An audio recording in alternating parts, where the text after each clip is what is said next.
90% ceramic પ્રોડક્ટનું ઉત્પાદન ગુજરાતના મોરબીમાં થાય છે. વાર્ષિક 20,000 કરોડનું એક્સપોર્ટ પણ થાય છે. જો કે અમેરિકામાં હજુ ભારતીય સિરામિક પ્રોડક્ટ પર 800% એન્ટી ડમ્પિંગ ડ્યુટી લગાવવાનો પ્રસ્તાવ રાખ્યો છે. આનાથી અનેક સારી કંપનીને પોતાના અમેરિકામાં ભવિષ્યમાં જોઈન્ટ વેન્ચર રોકી દેવા પડ્યા છે. યુએસએ એક ઇમર્જિંગ માર્કેટ તરીકે બહુ સરસ ઓપોર્ચ્યુનિટીથી ખોલ્યું છે અને આપને જો જણાવતા એ થાય કે 2019-20માં જે કોવિડ આવ્યો એ પછી એન્ટી ચાઇના મુવમેન્ટથી યુએસએમાં બહુ સારી ઓપોર્ચ્યુનિટી દેખાઈ અને ઇન્ડિયા આજે એક સિરામિક ઇન્ડસ્ટ્રીઝમાં એક આગવું પ્રભુત્વ ધરાવે છે.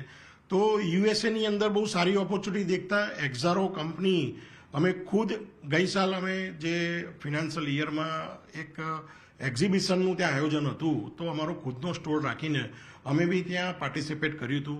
ઇન્ડિયાની ઘણી બધી કંપનીઓએ ત્યાં આગળ એક્ઝિબિશન કરીને આપણી પ્રોડક્ટ ત્યાં પ્રમોટ કરી હતી અને બહુ સારો રિસ્પોન્સ મળ્યો.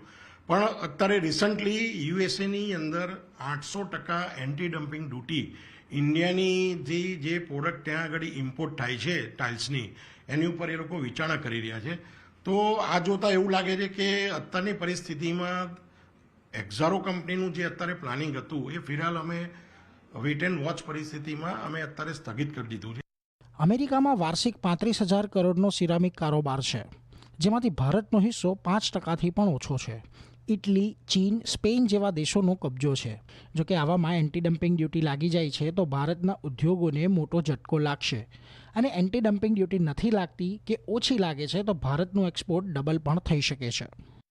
ઇમ્પોર્ટના ઓર્ડર બંધ થઈ ગયા છે, ઇમ્પોર્ટ ઘટી ગયું છે, કારણ કે કોઈ પણ ઇમ્પોર્ટર પોતે જોખમ લેવા માંગતા નથી અને આમાં કેન્દ્ર સરકારે ખાસ રસ લઈ અને ત્યાંની સરકારને જે કાંઈ રજૂઆત કરવી હોય એ રજૂઆત કરી અને આમાં આપણે કંઈ ડમ્પિંગ કર્યું જ નથી. આમ કંઈ તો એ વ્યાખ્યા અલગ છે. તો એ ડમ્પિંગ નથી કર્યું તો એના અનુસંધાને આમાં ડ્યુટી ન લાગવી જોઈએ. આ કેન્દ્ર સરકારનો વિષય છે. તો કેન્દ્ર સરકારને અમે રજૂઆત પણ કરશું કે આમાં ડિપ્લોમેટિક પ્રયાસો કરવામાં આવે. નવી સરકાર રચાતાની સાથે જ એન્ટી ડમ્પિંગ ડ્યુટી મુદ્દે તરત જ પગલાં લેવા અનિવાર્ય છે.